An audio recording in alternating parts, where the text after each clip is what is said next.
மகர ராசி அன்பர்களுக்கு இந்த வாரம் எப்படி இருக்கும் அப்படிங்கிறத பார்ப்போமுங்க. சந்திரன் ராசிக்கு 2ஆம் இடத்துல இருக்காரு. ஆரம்பத்தில் 13, 14 தேதியில் வருமான சிந்தனை இருக்கும்.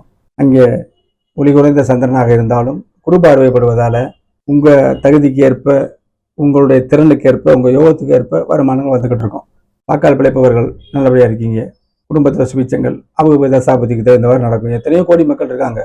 நம்ம எண்ணத்தை எடுத்து சொன்னாலுமே ஒருத்தருக்கு நடக்கும். இதுதான் உறுதியான அமைப்பு.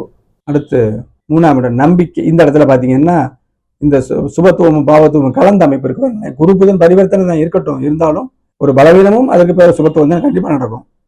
இருளுக்கு பின் ஒளி அப்படிங்கிற அமைப்பு தான்.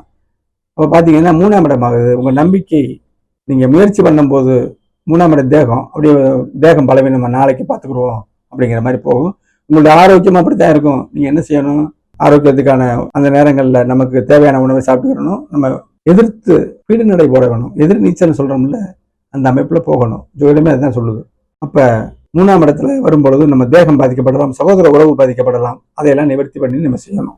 இதெல்லாம் உண்மையான அமைப்பு. அவங்க தசாபதி படி எல்லாத்துக்கும் கிடையாது. எல்லாத்துக்கும் நான் சொன்னேன்னா நான் ஜோதிடமே இல்லை, ஜோதிடம் அப்படி சொல்லலை. அடுத்து பார்த்தீங்கன்னா பார கடைசியில் 4ஆம் இடத்துக்கு வராருங்க. 4ஆம் இடத்துல சூரியன் உச்சமாக இருக்கார். உச்சமாக இருக்கும்போது சந்திரன் இங்கே இருள் அமைப்பாக இருந்தாலும் சுக்கிரனுங்கிற ஒருத்தர் இருக்காரு.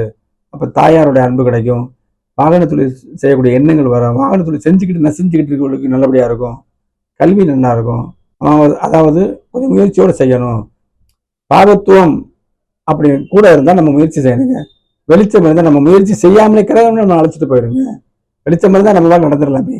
காலம் நடக்க முடியல, பாதையும் சரியில்லை, திணறு வர கால் நடக்க முடியாவிட்டாலும் பாதை நல்லா இருந்தா தத்தி புத்தி போவாரா? நல்லபடி ஆரோக்கியம் இருக்கிறவர் கடவுடன் ஓடுவாரா? இதுதான் ஜோதிடம். இதை உறவுகளை நீங்கள் ஜோதிடமாக புரிஞ்சுக்கணும். அப்போ 4ஆம் இடம் சிறக்கும். கல்வி, தாயார், இந்த அமைப்புகள் சிறக்கும். தன் சுகம் பெருகும்.